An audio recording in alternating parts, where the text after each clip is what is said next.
ಒಬ್ಬರು ಪ್ರಶ್ನೆಯನ್ನು ಕೇಳಿದ್ದಾರೆ. ಮಡಿಯಲ್ಲಿ ಸ್ನಾನವನ್ನು ಮಾಡ್ತಾ ಇರುವಂತಹ ಸಂದರ್ಭದಲ್ಲಿ ಸ್ನಾನ ಆದ ಮೇಲೆ ನೀರಿನ ಪಾತ್ರೆಯನ್ನು ಕೈಯಲ್ಲಿ ಹಿಡಿದುಕೊಂಡು ಬರಬೇಕು ಅಂತ ಹೇಳ್ತಾರೆ. ಯಾಕೆ ನೀರಿನ ಪಾತ್ರೆಯನ್ನು ಕೈಯಲ್ಲಿ ಹಿಡಿದುಕೊಳ್ಳಬೇಕು ಅಂತ ಅವರ ಪ್ರಶ್ನೆ.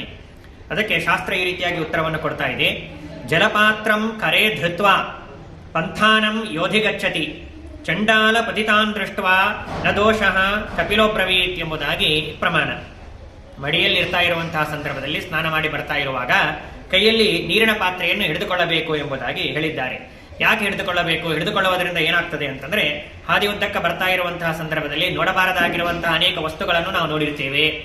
ನೋಡಬಾರದಾಗಿರತಕ್ಕಂತಹ ಅನೇಕ ವ್ಯಕ್ತಿಗಳ ದರ್ಶನ ಅಂತನೋದು, ಅಪವಿತ್ರವಾಗಿರತಕ್ಕಂತಹ ವಸ್ತುಗಳ ದರ್ಶನ ಅಂತನೋದು ನಮ್ಮಿಂದಾಗಿರ್ತದೆ. ಆ ಎಲ್ಲಾ ದೋಷಗಳು ಪರಿಹಾರವಾಗಬೇಕು, ಪೂಜೆಗೆ ನಾವು ಶುದ್ಧರಾಗಬೇಕು ಅಂತಂದರೆ ನೀರಿನ ಪಾತ್ರೆಯನ್ನು ಕೈಯಲ್ಲಿ ಹಿಡಿದುಕೊಳ್ಳಬೇಕು ಅಂತ ಹೇಳಿದ್ದಾರೆ. ಆದ್ದರಿಂದಲೇನೆ ಹಿರಿಯರು ಹೇಳುವಂತಹ ಮಾತು, ಸ್ನಾನವನ್ನು ಮಾಡಿ ಬರ್ತಾ ಇರುವಂತಹ ಸಂದರ್ಭದಲ್ಲಿ ಕೈಯಲ್ಲಿ ನೀರಿನ ಪಾತ್ರೆಯನ್ನು ಹಿಡಿದುಕೊಂಡು ಬನ್ನಿ ಎಂಬುದಾಗಿ ಹೇಳ್ತಾರೆ.